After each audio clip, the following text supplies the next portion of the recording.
YouTube, my name is Mesa Sean, and we are back here on The Division 2. Alright folks, in this video, I'm going to give you a first impressions and your typical should you buy this game type of review. I was able to play early with early access thanks to Ubisoft. They gave me a number of copies of the Ultimate Edition to give away on stream. They sponsored a number of streams and they're sponsoring this video. And I'm going to give away a copy of the Ultimate Edition on Xbox at the end of this video. Now let's get a few disclaimers out of the way. You know, this is a first impressions. I am not talking about Endgame in this video, although playing some of the Endgame stuff in the betas, they were a lot of fun, and I'll touch on them briefly towards the end. But when I was playing for the last week since the 11th, I have not been grinding or burning through the story. I really wanted to experience all the different things that are new in this game, and believe me, there are a ton of new things to do within the Division 2 compared to the Division 1. There's a lot of things that are the same from the Division 1 to the Division 2, but I feel like there's a lot more things to do within the game overall. Let's also provide some context to myself. I loved the Division 1. However, I loved it at certain points of its life cycle. If you go back and look through my channel, especially under the Division playlist, well, for the first 6 months, man, I grinded this game every day. I streamed the daily story missions every night. I uploaded videos and content on the Dark Zone, some weapon reviews, vendors, and things like that. And then at about 6 months, I tapped out. We all can agree that the game kind of became a little bit of a mess around the 6-month mark, or if not even a little earlier. Then I came back around, let's see, when 1.8 hit, and that was the summer of 2017, right before Destiny 2 came out, and 1.8 was awesome. I was in the DZ every single night because I like to punish myself, and my favorite gear set was the Striker set, and I was running the Bullfrog and also the AUG. Those are my two favorite weapons when I was playing 1.8. To be Captain Obvious, the Division 2 takes place in Washington, D.C., and the Division 1 takes place in New York City. While I feel like the map, in my opinion, well, it's sprawling, it's big, and when you're out and about either going to do story missions or side missions, you're always running into something, and that was kind of something I felt in the Division 1, or at least at the beginning and middle parts of playing the Division in its life cycle. That was something that was kind of lacking, where in the Division 2, you'll be off trying to head to a story mission or open up a settlement, which I'll talk about what settlements are in a little bit here. You'll be off and going to a story mission, and then you'll run into a hostage situation where all of a sudden they're going to kill a couple of hostages, take out the bad guys, save them, so forth. There will be some roaming bosses here and there. They'll have these control points where you can clearly see them on your map. They'll be designated red. You will show up there, you will pop a flare, some AI teammates will come and help you out, but they're not very useful, to be frank.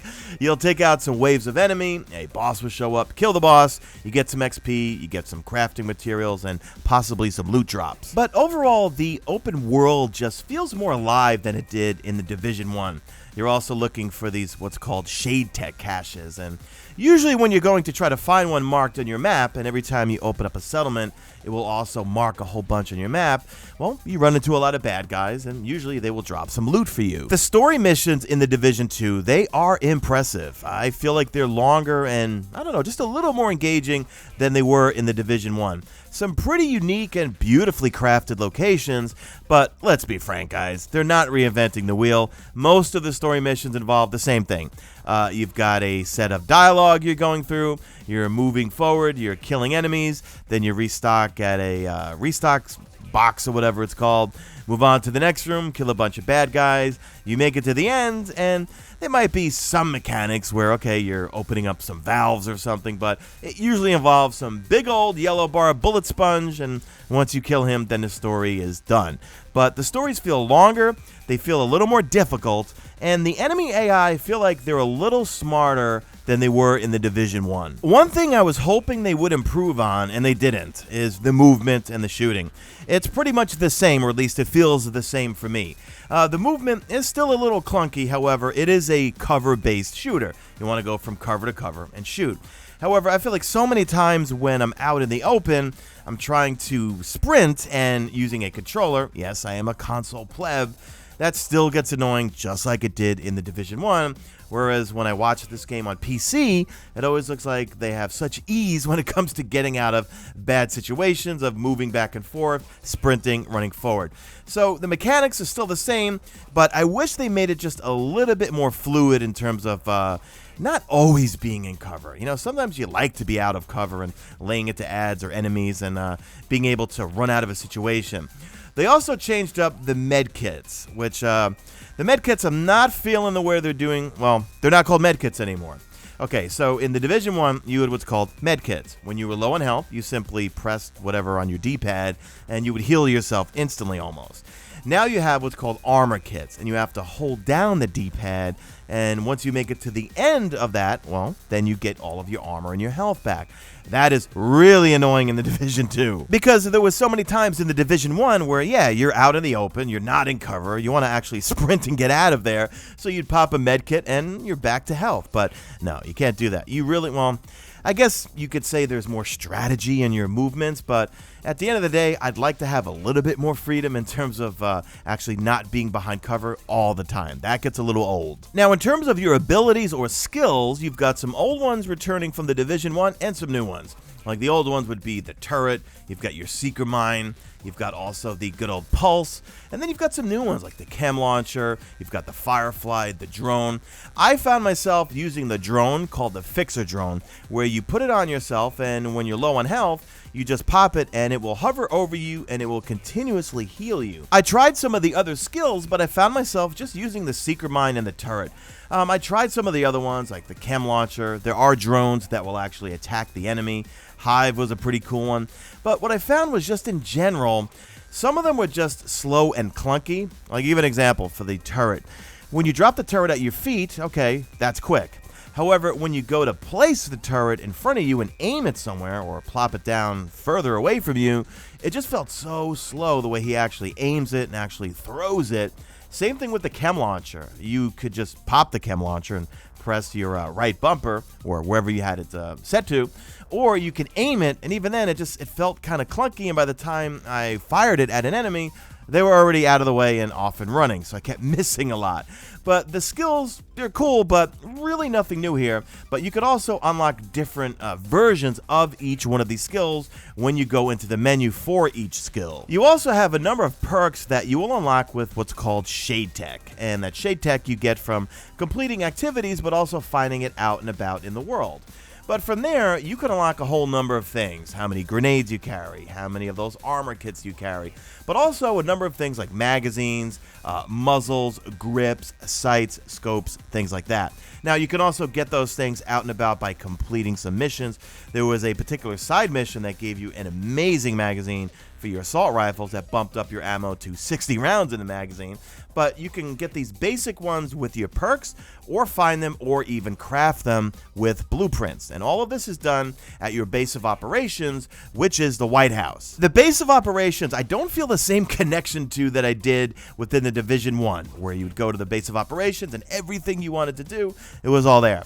However, in the Division 2, you do have what's called safe houses, just like the Division 1. However, you have what's called settlements. And the settlements, you actually have a little bit more of a connection to, because you're going to meet some new NPCs, you're going to get side missions, you're going to find where all the Shade Tech locations are, and there's a lot more things to do, projects to complete, and you feel a little bit more of a connection to these settlements that you are unlocking and also upgrading as you play the game. The menu for looking at all of your gear is pretty similar to what you saw in the Division 1. You could see all the different brands for the gear sets that you have, but I really like the screen where you go and you could see the global stats for your character. It starts at the top with your gear talents, then you've got your weapon talents, then it moves on to your weapons, your offense, your defense, and it just makes it way easier than it was in the Division 1 for taking a look and seeing where your character's at in terms of all of your stats. The Dark Zone for the Division 2 was okay. I wasn't blown away by it,